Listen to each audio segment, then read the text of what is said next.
Good evening. Thank you for joining us this evening. I'm Dr. Agatha Caraballo from the Maurice A. Ferré Institute for Civic Leadership and the Department of Public Policy and Administration. We're really excited to have you joining us this evening for the Civic Leadership and Service Series in partnership with the Jack D. Gordon Institute for Public Policy and the Department of Public Policy and Administration. We're here in this course, Integrative Seminar, Public Policy and Service, and really excited this evening to have a fantastic guest speaker, former Florida State Senator Anitere Flores, who actually, I think if you wouldn't mind, I know many of you saw her bio that's in the class, but I'll go ahead and read it to you as well. Or I could have her just jump into her introduction because she does actually have a great presentation where she covers a lot of those things. But I'll also just post the bio in the program as well. But without further ado, we're really excited to have Senator Anitere Flores with us. So some of you remember was here last month and briefly stopped by. And so we're really excited to have her today to share her public service and civic leadership journey, as well as provide some exciting updates from the Florida State Legislature. Welcome, Senator Flores. Great. Hi, everyone. Good evening. Thank you so much for having me. I appreciate the opportunity. And tonight was billed as a conversation. And so I'm hoping that it is indeed a conversation. I have just very few slides to go through, kind of just highlighting a little bit about myself and some of the highlights from this session. And then after that, I want to be able to open it up for questions, and hopefully this will be an interactive conversation, and this will be something that you all will get something out of this as well, and not just having to check the box and say that you had to do this presentation. Okay, so here is my quick presentation, and let's see. Okay, so this is me. This is a touched up picture of me. Unfortunately, I don't look like that anymore, but that's a conversation for another time. The lesson to take away from slide 1 is don't ever believe anything that you see in anywhere. Always get multiple sources of information, because everything is not all as it seems. So that's a funny, but it's true. And I'll have you know, I am a huge FIU advocate. Prior to my time in the legislature, I worked for FIU. I was the director of governmental relations for the university. So my start into politics, you can say, was actually through working at the university. So here's a little story about me. I did graduate from FIU. In fact, my family has strong affinities to FIU. My mom was in the first graduating class in 1972 when her joke was when they only had one building on campus, and it was still called Primera Casa, and their joke was they should call it Única Casa because it was the only house on campus. And so she graduated in 1972. The house that I grew up in, my mom still lives in, is 5 blocks from FIU. And purposefully, they bought it there so that they could be close to the university. So I went to school there. I got a bachelor's in political science and international relations. I was part of the honors college. And then when I finished at FIU, I went to law school at the University of Florida. There was no law school at FIU at the time, so that wasn't an option for me.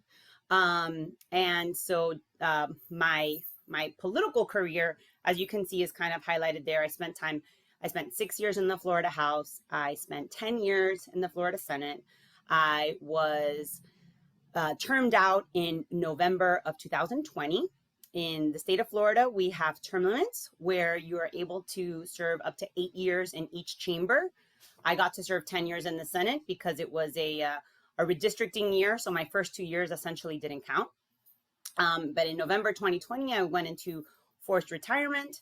And so now I spend much of my time working with and on behalf of different institutions and different entities, trying to kind of share on some of the expertise that I gained after being in the legislature for some time.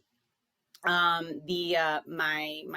title, I guess my biggest title that I had during my time in the legislature was I was the president pro tem, which is essentially like the vice president of the Florida Senate. But I think another lesson that that we can teach there is that while titles are important, titles are absolutely not everything. But we'll get more into that. So before we get into some of the things that happened this particular legislative session, I wanted to talk to you all a little bit about my vision and the importance of both public service, both from a public official standpoint, but also public service from the point of view of all of you that are watching today. Because I think that the two have to go hand in hand, right? Our democracy was founded on the principles of having civic engagement. Without having the electorate informed and involved, which I understand becomes increasingly more challenging, but without really having an informed and involved electorate, then public officials are limited in their ability to be effective. So as kind of as cheesy as it sounds, I grew up in a household where the importance of commitment to our community was something that was ingrained in my brain from a very early age. My mom is the type of mom that, she would see a garbage outside or graffiti painted outside, like the walls of the neighborhood.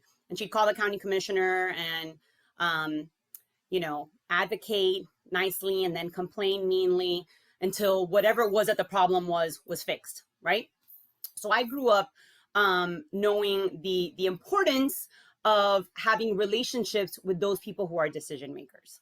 And then very early on in life, while I was still in college, I read a book called The Servant Leader. And it's a small little orange pamphlet. And but it talks about the importance of a leader, and that the leader's most important quality is to serve, is to be a servant of others. We can get into political discussions as to whether or not that's something that actually happens in today's world. So we can certainly talk about that. But for me, I felt a strong commitment to have to serve and give back to my community. I grew up with, like I said, so my mom is a single mom. She had 3 children, and she worked incredibly hard to make sure that we had the things that we needed. And so while, we worked, she worked very hard, there were times in life where we had to turn to the government safety net, let's say, right? And so, I had a mentality of growing up of saying, there were public options available to help, our family when needed. And so I knew that it helped me be successful. And so I always felt that it was important for me to give back. When I went to law school, I got a scholarship for law school. And I mentioned this because I always joked and say it was kind of like winning the lottery. But the scholarship they paid for full ride to any Florida law school, and actually gave me a stipend of like $500 a month, but it was, enough to do something. But my requirement was that I had to work as an attorney in the public sector for at least 3 years. So maybe I was forced into a level of public service because of the scholarship, but it was something that I think set me on that path towards being involved civically. So that's why when I graduated law school and, my job options, I, didn't make, and I still don't, never have, probably never will, make the hundreds of thousands of dollars that people make while they are, partners at big law firms. But I get a kick out of helping other people.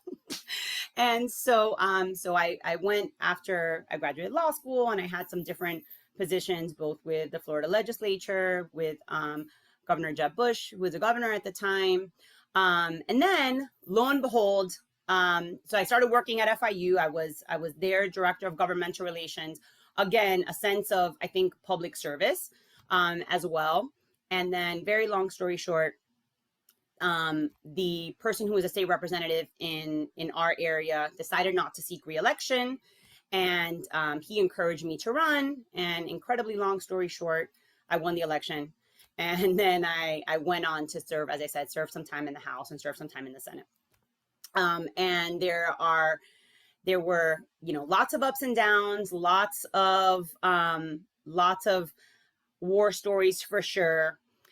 But, you know, when one leaves the legislature, so we have this tradition that I always criticized because I thought it was so silly, that when you leave your last, you know, your last session, there's an opportunity for you to give a farewell speech, right?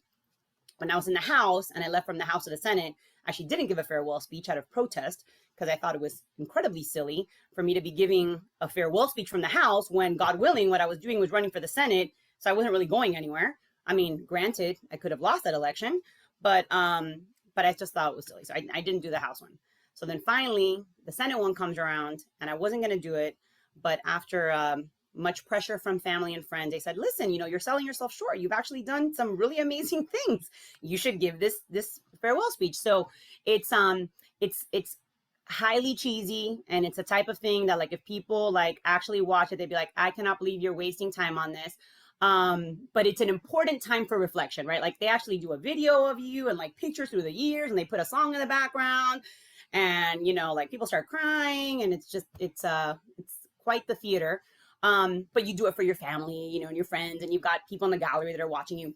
The reason I bring that up is because I was forced to say, okay, well, what do I want that's it. 16 years is a long time. Like, I don't realize that it's a long time until all of a sudden you say it and people say, oh my gosh, 16 years, that's a lifetime, right? And so for me, it was not just my professional life, but it was a personal life as well. You know, during that time I got married, I had kids, you know, et cetera, et cetera.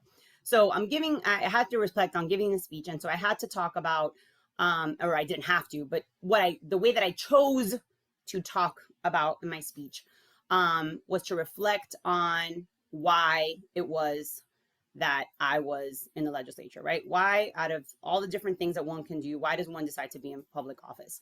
And I really think that my why was realizing that I was a voice for people who looked and were like me, right? And I didn't set out this way. In fact, if 2004 me were giving a speech, I would say this is absolutely not my why. Because 2004 me was silly and dumb and a child and thought that I knew everything. And so it took years for me to figure out that I didn't know anything. And now I'm 45 and I realize I know less today than I knew before, but I digress. So I had to come up with what's my why? Why am I doing this? Well, I realized that many of the pieces of legislation that I felt most passionate about, that I was most proud of, were pieces of legislation that helped my community, and not just my physical community of FIU and of, in South Florida, but my community of my demographic, right? I was a young Hispanic woman. And when I first got into the legislature, I mean, really, the entire time I was in the legislature, I was a universe of one. There was just one.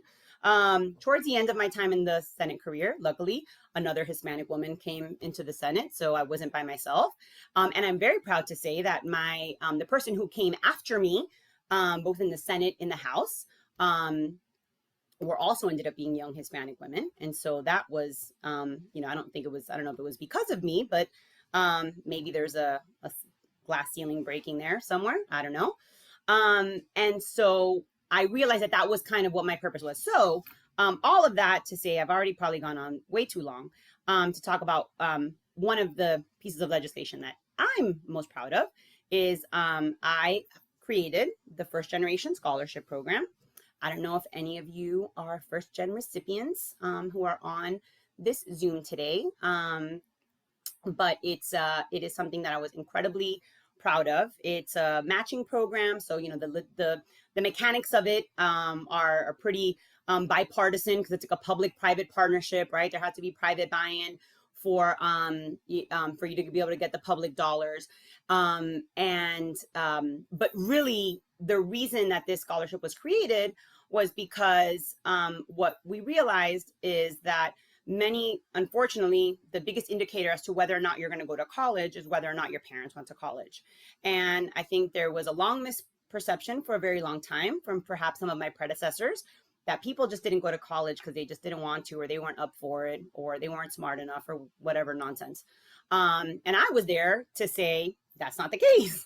There's a lot of people that they can't afford to go to college, or they don't have time to go to college because they're busy working full time, having a family, right? I mean, like the demographic of what a student at FIU is of course very different than the demographic of what a student at the University of Florida is.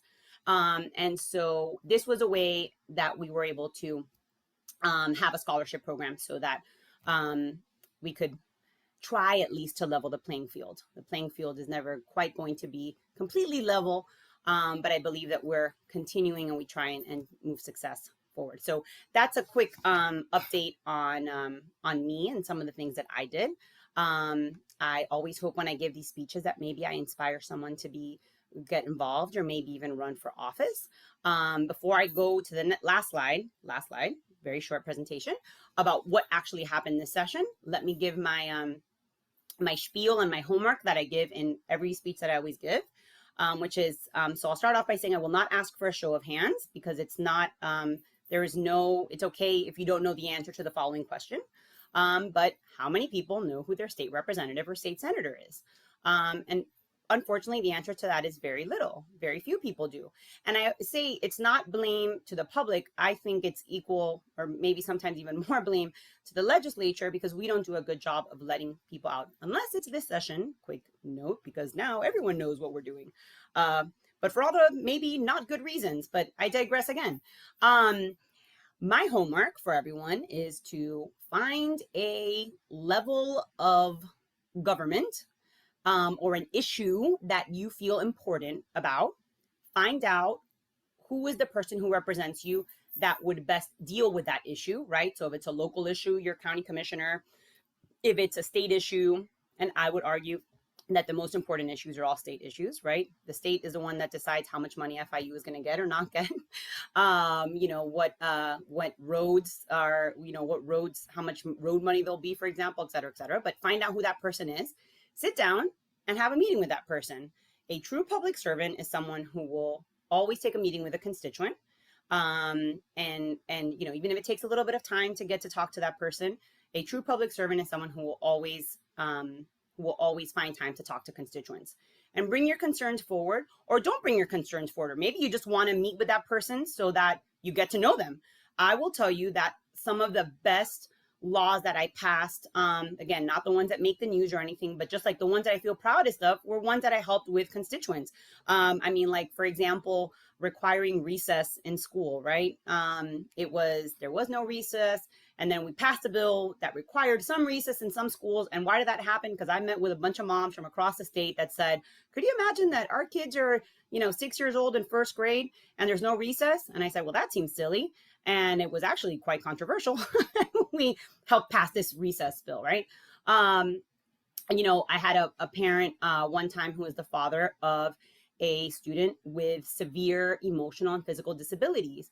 And he recanted to me, unfortunately, some of the horror stories that happened to his son at school, because the school where he was just wasn't equipped to deal with that student. And so they would physically restrain him. And so we passed a bill to limit, to hopefully never, but severely limit the use of restraint that schools could use on students. Again, that's a type of legislation that, there's not going to be protests about, there's not going to be newspaper about, but they were the things that I would say that I felt proudest of. And these are people that absolutely, they just wanted to set up a meeting, came to my office, and there are some people that I consider friends still to this day. So I wanted to touch on, at least for right now, and then we'll have all the questions. I wanted to touch on two issues that we that passed in various forms this legislative session.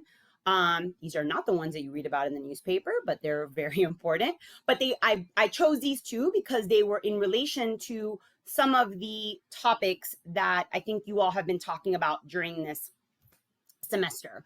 So I want to talk very quickly about these two, and then after that, I will be quiet and I will open it up for questions, and hopefully you guys have a lot of questions. So the first one is as relates to foster care. This was an issue that was very important to the Senate President. Senate President Wilton Simpson was adopted himself. And the reason I bring that up is because most legislators at any sort of level, right? Local, state, federal, doesn't matter. But you legislate based on your personal experience. I say this all the time. And so what that means is there's the way that we're supposed to legislate based on the rules and based on what the Constitution says and based on the laws and the norms. And we do that for the most part. But ultimately, we're humans too, right? So we legislate based on our personal experience. My personal experience was that I relied, heavily on financial aid. And I realized how important that was to me for my life, my life, both education and professional wise. I came to realize that there were a lot of people in the same situation, and that's why I moved forward with the first generation scholarship. President Simpson, for example, as someone who was adopted, while not a foster child, became more aware of some of the struggles, a lot of the struggles that happen in the foster care system.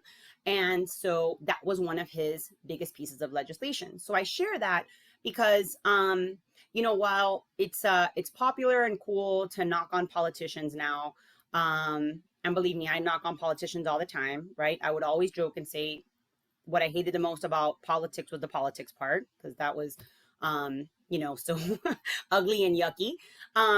But we have to remember that politicians are humans as well, right? And everyone has a life story. And so the ideal is that you have a life story and you use the, positive or negative experiences in your life to improve, to improve the life of others. Sometimes not everyone does that. Sometimes they use their power for evil and not good. They go to the dark side. But for the most part, we try and, you do the right thing. So this issue of foster care was something that was very important to President Simpson. And quite frankly, the foster care system is in need of deep repair. Many of it, a lot of it has to do with the amount of funding that happens. So this bill particularly revised a series of parts of the foster care statutes.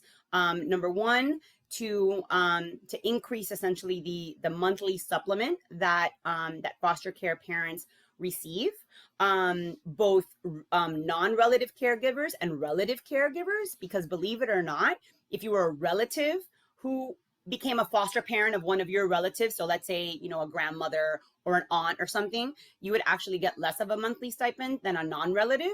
And so that led to some real cases where kids would end up going with essentially a stranger rather than their aunt, because their aunt couldn't afford them, right? So this is just something that just seems like so basic, but it had been a problem up until now.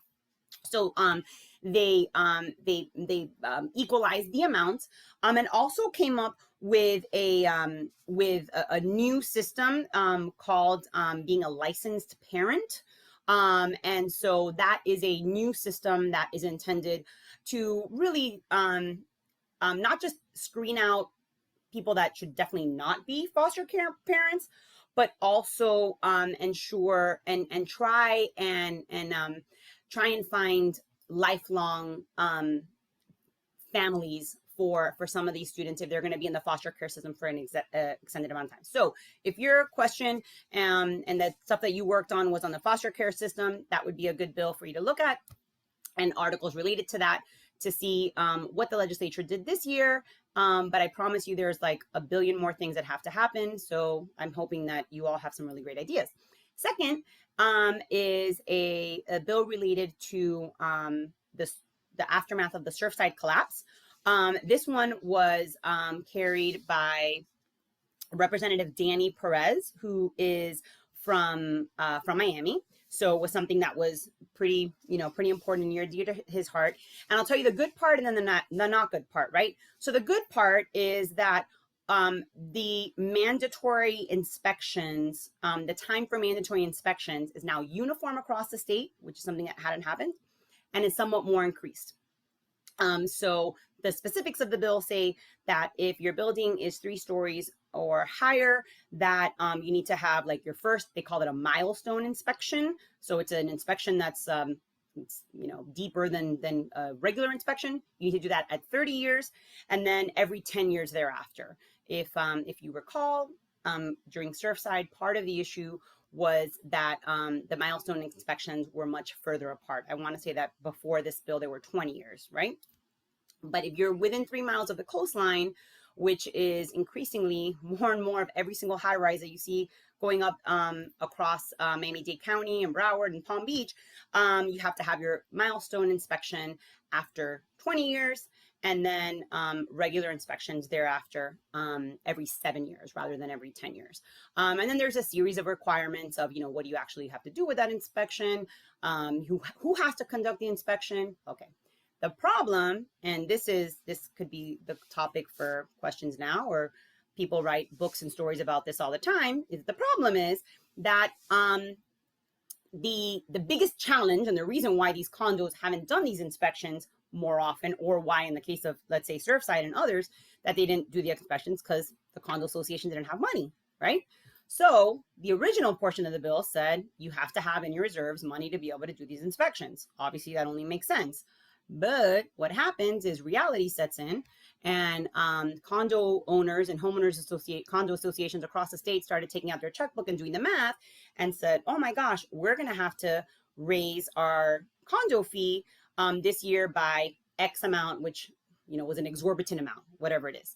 And the legislature, I would argue that because of a level of fear of what happens when they didn't want to be labeled as increasing the cost of condo ownership, they actually scrubbed that portion. They scrubbed that portion with the promise that they'll come back next year and put in a level of reserves.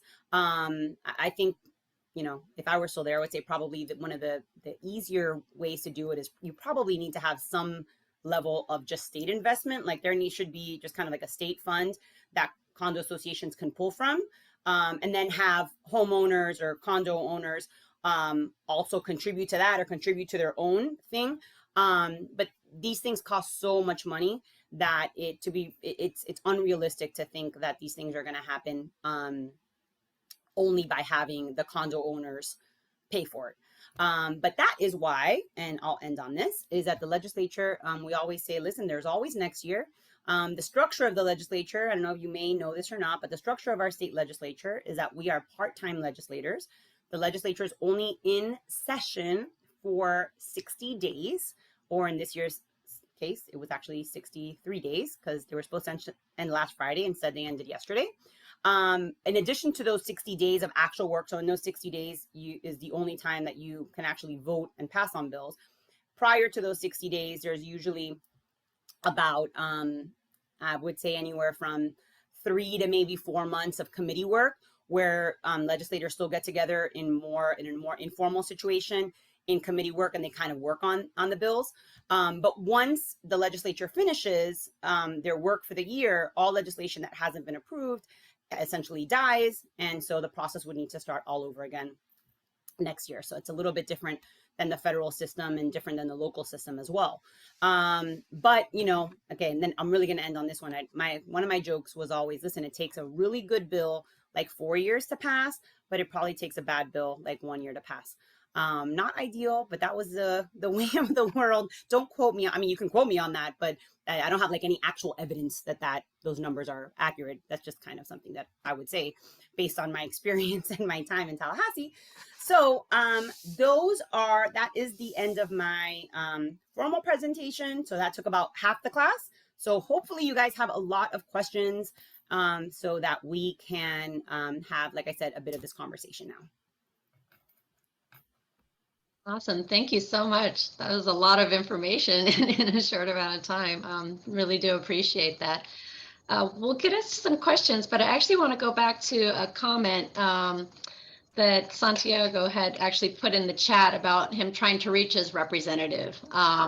He had a scheduled Zoom meeting, they canceled, tried to reschedule and haven't heard back after several attempts.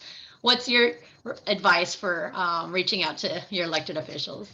Oh, my advice for Santiago is, I would say, make note of whom that person is, and then you govern yourself accordingly the next time that elections come.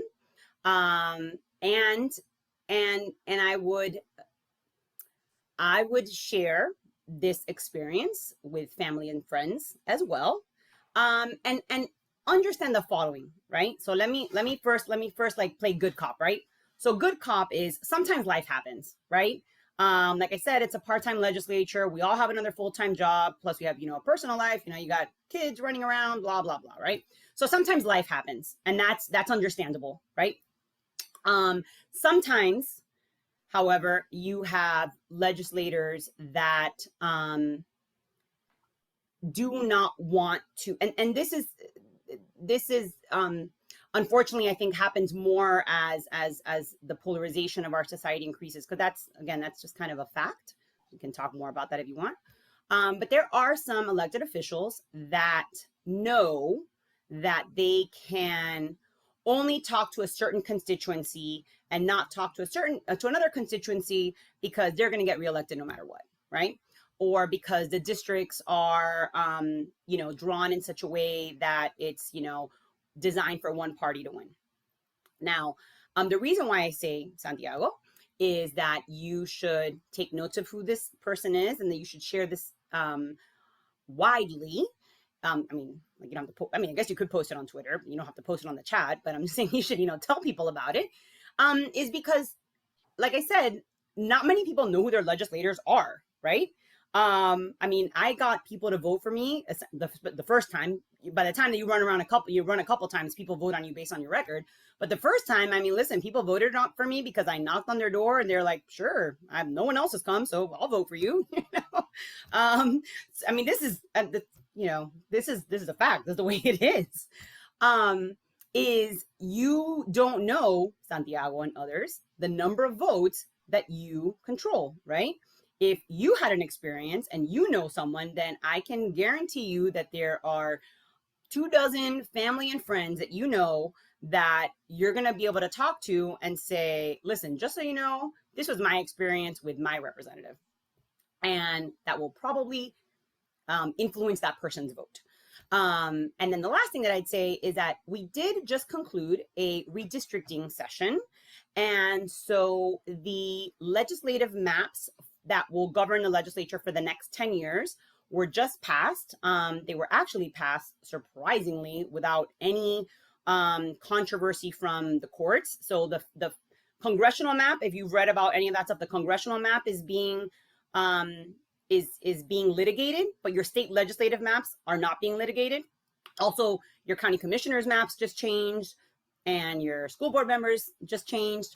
I share that because the maps that were newly drawn were approved in a bipartisan manner, and groups that traditionally and historically in the past have argued against the maps felt that these were fair. So while you may still have, and there will still be portions of the state that the person who wins the primary is the person who will essentially win the election, I can tell you that in South Florida, the districts are increasingly varying shades of purple. So super long-winded answer to your question, Santiago, but I would say find out who that person is, tell people who that person is, and if you don't like that person, then you vote against them. You find somebody else to vote for, or maybe you can run for office, because that's always what I think people should do. What do I need to do in order to run for office? Is there any requirements? No, well, You need to be in the state legislature. You only need to be 18. In fact, our one of our county commissioners now, Rene Garcia, he first got elected to the city of Hialeah council at 18. So you just need to be a certain age. You need to be a U.S. citizen. You can't be a felon, right? Then and then there's some paperwork that you have to fill out. It's there is a filing fee that you're supposed to pay, or if you don't have the money for the filing fee, which was my case, my first, you actually have to get signatures from a certain percentage of the people that are that are from your district. So that number's usually about 1,000. And you get people to sign a petition saying, yeah, I'd like to see Santiago or whomever be on the ballot. And then the fee is waived, and then you're on the ballot. And then the rest of the part is up to you. Then you have to go out and actually convince people to vote for you, which is arguably the harder part. But it's just about getting out in front of people and talking to people. You know, like I'll tell you, for me, my first race, you know, like there's nothing like the first. It was so much fun. In fact, my first race, I joked just today to someone. I talked to someone who was kind of one of my original advisors, right? And this, you know, we were just out of college. And I said, oh, you were part of my original kitchen cabinet, which in my first race was actually around my mother's kitchen table, because I wasn't married yet. So I still lived at home. It's a separate conversation. That's the speech entitled How Hispanic Girls Run for Office, right? I lived at home until I got married. So my first campaign was a kitchen around my mom's house. And, you know, you get a list. There's a publicly available list of people that live in the district. That's how we know who you guys are, because it's public record. And you go and you knock on the door and you say, oh, hi. And you open the door and you say, oh, hi, Miss Rodriguez Acosta. And then she looks at you like, what? How does she know my name? You say, I'm Anitere Flores. I'm running for state representative. So maybe they'll slam the door in your face, but surprisingly, very few people will. And then, you know, you get more people to vote for you than vote for the other person. Thank you. Do you need to get aligned to a party before you can? Do not have to be aligned to a party. Now, I will say, again, maybe this is conversation for another, you know, another conversation for another day. It is increasingly hard, I would say, to be successful in running for office if you are not aligned with a party. That doesn't mean it's impossible. It just makes it more of a challenge. But I will say, and I speak this from personal experience myself, is I was often seen in the legislature, much to the chagrin of my party, the majority party. I did not always vote for the majority party. And I oftentimes, because I felt that there were issues that in order to reflect my constituency, I had to vote differently than what the party said. And while that isn't always easy, I would argue, and I think you'd have people that would agree, that part of my success was due to the fact that I was an independent voice.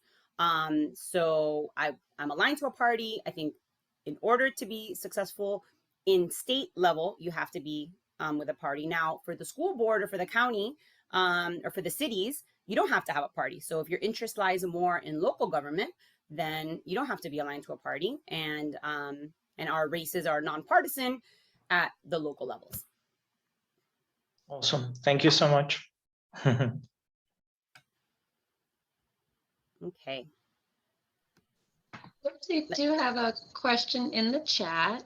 Mm-hmm. And Benny, I was going to ask if you wanted me to read it, or would you like to unmute to ask? Sure. Ask whoever wants to ask. Yeah. Hi. I want to ask you about the Surfside and Florida. Hi. First, my name is Benny. I'm studying at Barry University. Okay. And I have a question about Surfside and the Florida condos, because for what I heard, it's impossible from some of the homeowners to pay for the renovation about the buildings. So with this real estate crazy that are happening right now in Florida, who should pay for the renovation? The new homeowners or like the market will expel the old people that live here for 20, 30, 40 years, or the state need to create a new law to support the old owners? I want to know your opinion about that. Thank you. Well, Benny, that is an excellent question. And it is because of those concerns that ultimately, the way that the bill ultimately passed, there aren't any financial requirements put upon the condo association, right? And that's a real challenge, right? I mean, to be honest, I think that what policymakers are looking for is for people to help give them the answer, right? Almost like help crowdsource the answer, right? Because on paper, it makes absolute sense to say you're going to have, this inspection at this time, this inspection at this time, and it has to be by this type of person, and you need to have all these different requirements in the inspection. On paper, that makes a ton of sense, right? After the tragedy that happened at Surfside, it was easy to look back and say, well, they should have seen this or they should have seen that, right? Then the reality is, and this was part of the reality that happened in Surfside, and as the legislators who were spearheading this bill move forward, they realized that the reality is that this is something that's incredibly expensive. And in no good conscience could you impose upon people from one day to the next that their condo association fees would have to be increased by such a high manner. And so ultimately that portion was scrubbed. The Miami Herald spent a lot of time, understandably, focusing on this bill. And the last day of session, when it became obvious that the financial portion was scrubbed, there were articles written that were fairly critical of the legislature for scrubbing that portion. But the response was, from real people, kind of exactly what you said, is what are you gonna do to people who can't afford it? Are you just going to, from one day to the next, completely kick people out? I mean, you can't do that, right? You can't do that as a human being. You certainly can't do that as a politician, because you're not going to get reelected if you're known as the guy or girl, man or woman who voted for the bill to increase my association fee so much that I was priced out of the system. So that's why I said, I think ultimately, for me, I think ultimately the solution is that there needs to be buy-in on the public side and on the private side as well, right? There should be a fund. So we have an affordable housing fund that's actually paid for by, whenever there's a real estate transaction, there's something called a documentary stamp tax. And that documentary stamp tax goes into a protected fund in the legislature, and it's meant to go towards affordable housing. So it's not necessarily a new tax on the general public. It's called a trust fund because there's a fee that is associated with documentary stamp taxes. And then it goes into this fund for affordable housing. I really think that the only way that there's going to be a solution to this for real statewide, and I saw that someone asked about climate change, and I think that's part of a reality as it relates to this issue as well, right? That's why there's a distinction between entity or buildings that are further from the coast versus those that are closer to the coast, is because climate change is something that is happening, is real, and resiliency, and so we need to invest in that. For me, I would say that the real solution is to say, okay, there's going to be a trust fund, a fund that is going to go for, that condo associations can apply for, can go to pay for whatever the percentage is, 80% of the fixes or 70% or whatever it is. And then your local homeowners association or condo association will pay for the rest. I mean, look, people knock on the government and government funding all the time. And what I always say is, the fact is that if you're gonna, that the only, not the only, but the most transformative investments into our economy, arguably from the beginning of our republic, have been with a large government investment, right? And so this is something that's no different, right? When someone asks about resiliency, there were a series of bills that were passed last year that are related to resiliency and climate change. And what they require essentially is incredible amounts of investment of state money into hardening of, buildings, roads, et cetera, to be able to prepare for climate change. The reason I bring that up is because I say, look, even for those people and for that are critical of government and over government spending, you have to be realistic in understanding that the government's kind of the only entity that has a lot of money.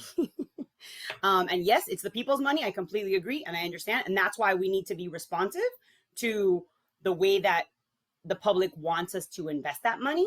But major investments, in this case, let's say into hardening of homes, I really think could only happen if there's a level of business, of government investment as well.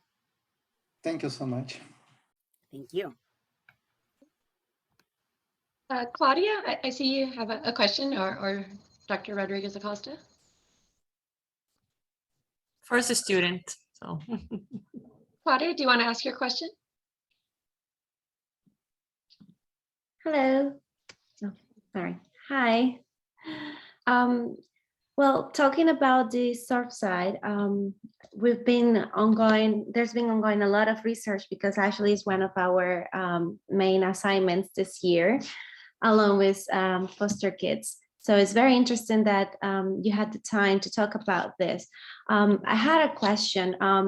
During my research, something came up, and I was wondering, does the state require specific materials for the construction, or at least for materials or building techniques specifically for buildings that are on Florida shoreline, like materials such as those that can maintain the structural integrity, I don't know, like inhibitors, like corrosion inhibitors or galvanized steels, for example. Those make the structures even more resilient. Techniques also that I'm not a structural engineer, but I did interview one for this assignment, and he did tell me that there could be ways how to build stronger infrastructure. However, it's expensive, and there doesn't seem to be a specific law that requires constructors to actually use those. It's more up to the owner of the building, and if he wants to use the right materials or something like that to create a strong and safe building. Not that I'm saying that they're not being built strong or safe, but like they could do better. However, it's up to the discretion of the owner of the building. So my question was, is there any legislation, any laws that I am not aware of that actually advocates in favor of using these materials or construction techniques? Okay, so great question. And the answer is yes and no, as with most things. So there is a Florida building code.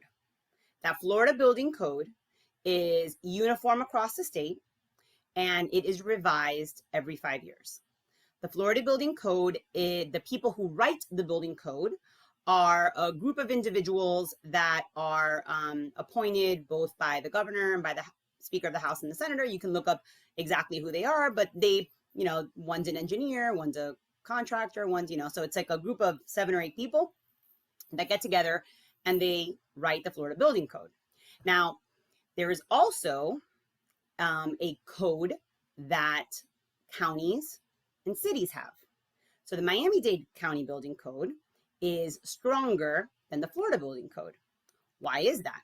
Because historically, there is a larger propensity of hurricanes. So hurricanes was, now we're dealing with climate change, the catastrophe, the previous catastrophe is the issue of hurricanes, although hurricanes, I suppose, can happen every year. So up until 1992, which was the year of Hurricane Andrew, the Florida Building Code was an absolute joke and was like non-existent. after Hurricane Andrew, the Florida Building Code got a little bit stronger. The Miami-Dade County Building Code got incredibly stronger. And there has been a push in the legislature almost every single year for the Florida Building Code to increase its standards. Because, for example, outside of Miami-Dade, Broward, and Palm Beach, you can build houses and structures that are wood framed. So think of like the Big Bad Wolf, right? The Big Bad Wolf blew away the house that was made out of wood. And he didn't blow away the house that was made out of concrete. So you cannot build a wood frame structure in South Florida. And the reason why the Florida Building Code has not upped its standards is because it's expensive, right? But I would make the argument, and I chaired a committee for a brief while called Community Affairs, that their area of purview was the building code. I would always make the argument and say, look, first of all, nowadays there's hurricanes everywhere. Hurricane Andrew happened, I mean, at this point in ancient history, right? I mean, half of you guys weren't even alive when Hurricane Andrew happened, right? So, I mean, it was like in ancient history. Now, since then, think of the hurricanes that happened in 2000 and 2004. Hurricanes do not discriminate where they go, right? And what happens is that the increased destruction, for example, that we saw at the Panhandle, Hurricane Michael happened, I think, in 2015, is because they're still building wood frame houses. And I'll tell you what's even worse is that they're rebuilding and they're still rebuilding with wood framed houses. I don't get it. I don't understand. But I will tell you my soapbox, like my actual issue that I was the most fiery about, that's the right word, not passionate. I was fiery because I was very fiery, was the issue of property insurance. And I'm telling you, that could be like the topic for an entire course, right? Because the property insurance industry is they don't always have the consumer's interest in mind. We'll just say that for now. And so what happens is that it's too expensive, so we can't build the house that way. Okay, fine. We're just going to still keep it at wood frame houses, to give an example, right? But, you know, there's a million examples like that, right? I mean, like impact windows, right? In Miami-Dade, you can't build a house without impact windows. You can't everywhere else. So guess what happens? Hurricane comes or the sea level comes up, right? And it comes through your door. So the answer to your question is yes and no. Yes, there is a building code. Yes, there is a uniform statewide building code, but it is not nearly as strong as it needs to be. And again, how does one fix that? Because it's expensive, right? It is expensive, right? Okay, so how do you do that? One of the things that I long advocated for was that there should be a series of either a fund or tax rebates or some sort of incentive program so that if you were to harden your house, you would get a break on your property insurance, to say, for example. Well, needless to say, the property insurance industry thought that was a horrible idea. And there's a picture of me probably still in the office of every insurance executive that they throw darts on because I think that they're a bunch of malarkey. I mean, really, I can't even tell you the number of bills that we tried to pass and we'd say, okay, great. Listen, if we do this reform that you really want us to do, insurance industry, will you promise that my rates will at least not go up, right? Just not go up.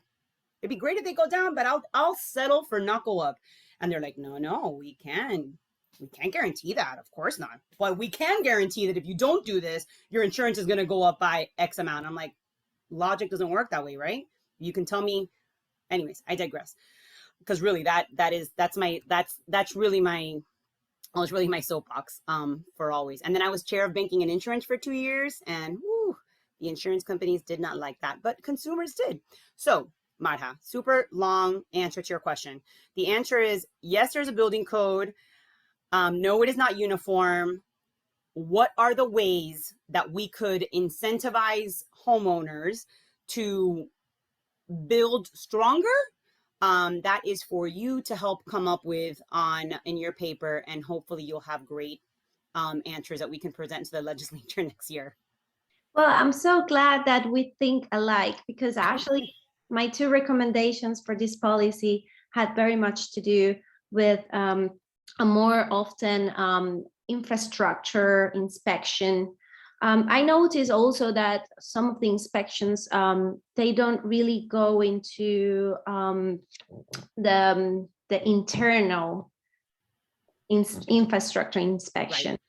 Of course, these are going to be more costly because, for example, you will need a ground penetrating radar. Is a scanner that it costs a lot, but it can actually see under like what's within the columns, and it can see the states of the steel from inside, and can give you an idea whether it's in good conditions or not.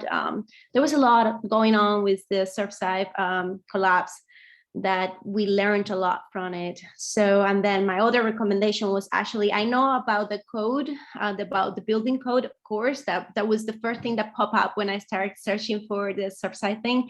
But I did read the code, and that's one thing that I noticed, that there is a lot of allowance to keep building wood houses in coastal areas, that it's like, that's a no-brainer, so I was thinking that maybe there should be some mandatory use of certain materials and construction techniques that maybe can avoid some buildings collapsing, or homeowners to feel a little bit more safe.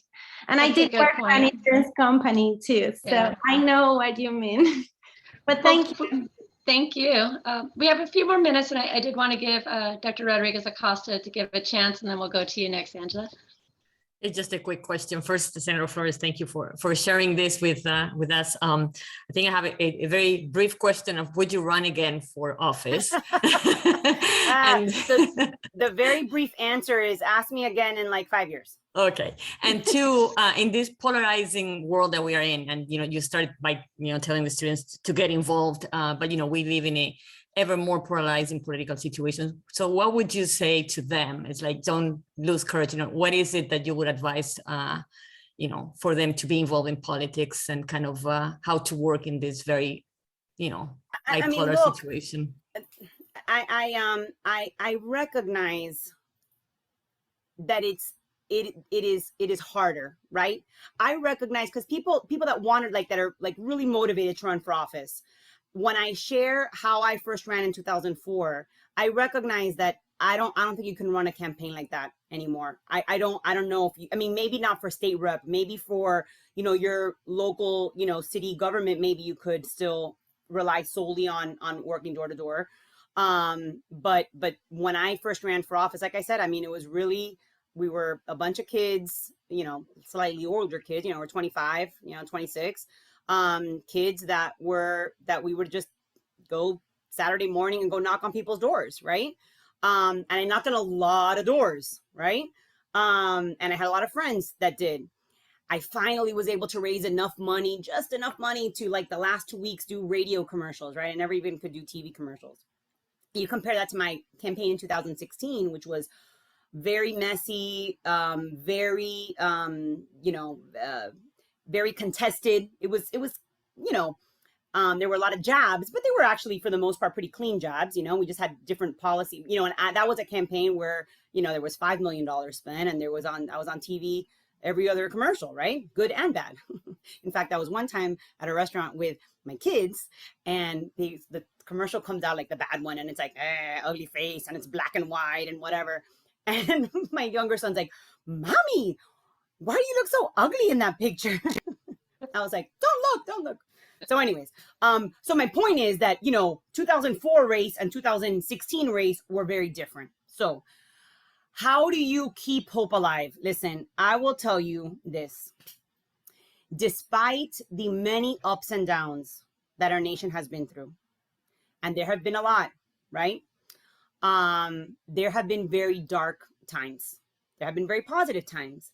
And I don't want to sugarcoat saying that right now we're living in positive times. We live, these are challenging times, right? Not just with the actual issues, but with the discourse, right? The discourse has really failed us.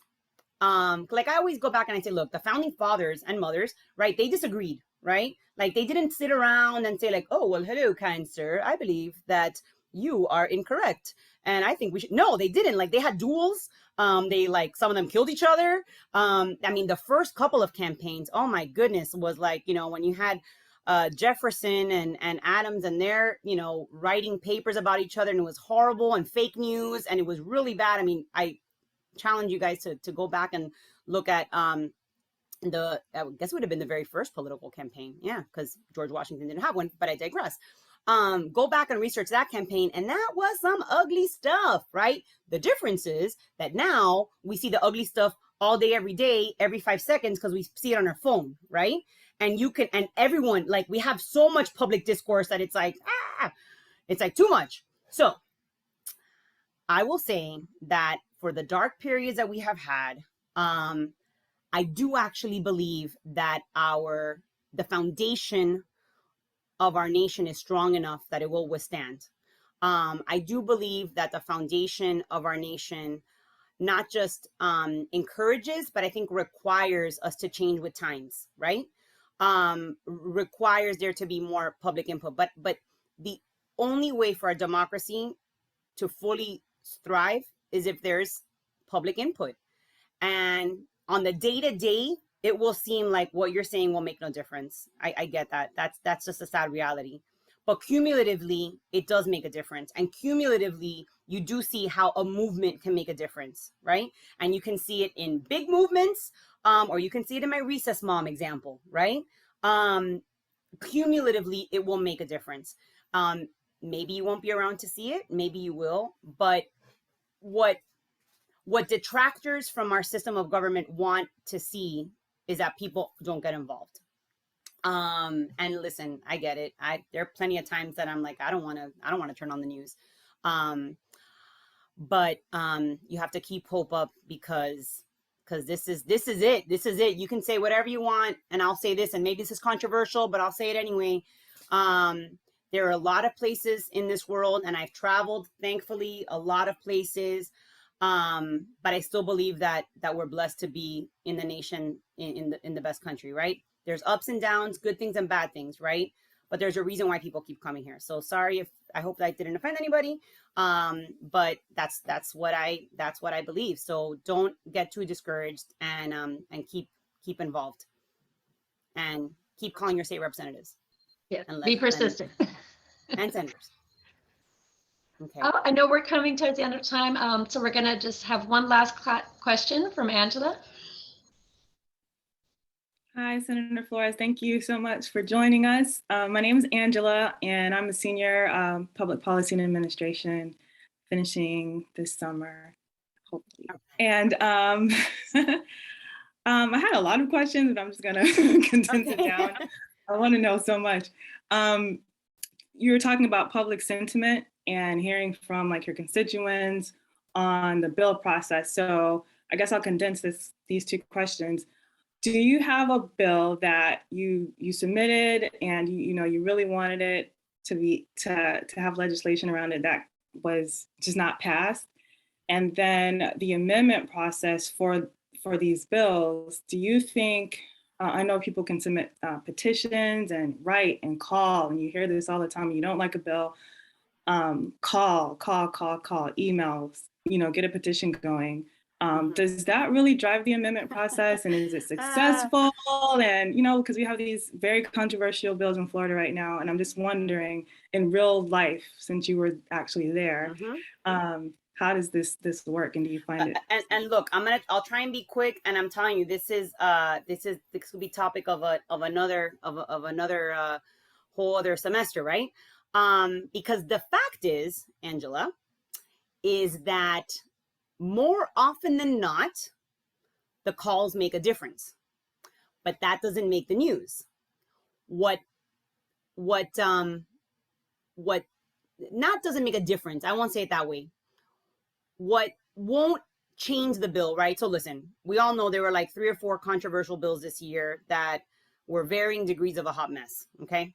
I can say that now because I'm not in the legislature. And the writing on the wall of those was predetermined from the beginning of session. Again, this is not what someone will say when they give their end of session speech. They will say that, they listen to constituents and blah, blah, blah, blah, blah. And they did listen to constituents, but they didn't listen to all the constituents, because if they did, they wouldn't have passed the bill.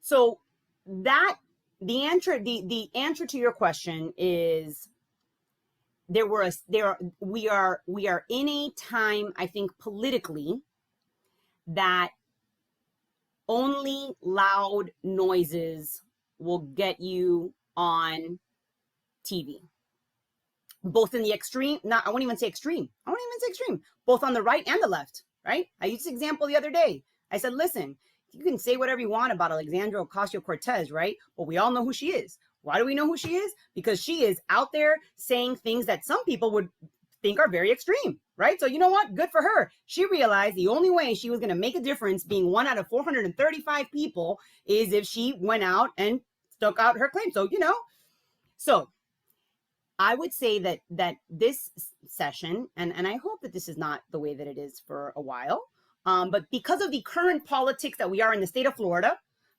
we have a governor who I think has some good traits and sometimes not as good traits, but has political desires and ambitions.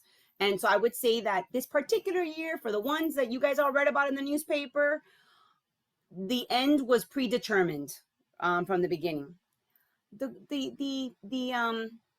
silver lining I will give you is that, as sometimes challenging and gut-wrenching and hard as those controversial bills can seem, for the most part, not 100%, but for the most part, if you read it and if you see it, you will see that these are not the things that will actually affect your day-to-day life. Now that again, that's a broad generalization, and I understand that there's a million holes in what the broad generalization I just said, right? I get it. But what's affecting the day-to-day life is, like, are you gonna inspect my building? And the last thing I'll say, I keep saying the last thing I'll say, that's so obnoxious, right? And then I keep talking. So I'm going to really make this the last thing I say, is on these issues that are highly controversial and personal. I firmly believe, because look, I now have 2 young boys, right? They're 13 and 10, and I have a part in shaping their mind, right? They were given to me as a little piece of clay, and I get to mold them, right? They have a portion molding themselves, right? But right now I'm still molding them. And they know what's going on in the world. My son actually spent a week in Tallahassee and participated in a program where he was on the floor of the House of Representatives the week that they were discussing all of the controversial bills, all of them, right? So he'd be like, Mommy, I listened to this debate. Mommy, And so I'd ask him, what do you think? And he would tell me what he thought.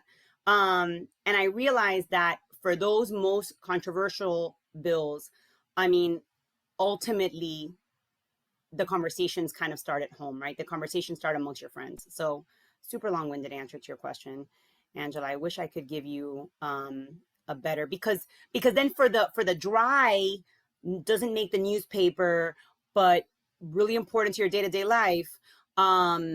Like if you're going to be a nurse, how many patient hours are you going to have? Those type of bills, the mandatory process works incredibly well. And people will say, oh, you know what? I didn't think about that. You're right. 3.5 versus 4 hours makes a big difference. Well, we should make it 4 hours. But who's going to write a bill about that? Who's going to write a article about that? It's like, that's not exciting. But it does actually make, so it makes a difference in your less sexy bills, I guess, for lack of a better term. Well, I want to thank you again for taking this time to be with us this evening. Everyone, I hope you'll join me with our reactions and giving her a virtual round of applause, and for sharing a lot of insight into, especially with her experience as a legislator. Next week, we'll kind of continue our conversation with the Courts Matter panel with the Florida Courts Matter Coalition, the League of Women Voters, and Melba Pearson from the Center for Administration of Justice. Again, want to thank Senator Flores and also the Jack D. Gordon Institute for Public Policy, our partner with this FIU Policy Lab. I can't wait to show them your policy briefs and your policy papers. Again, she did provide her contact information. Encourage you to check out the links in the chat, visit some of the information that was available. And as always, just don't hesitate to reach out if you have any questions or concerns. And I hope you all have a fantastic week. All right, great. Thank you all so much. This was really awesome. I enjoyed it. Thank you. Thank you. Thank you. Bye-bye. Take care. Thank you.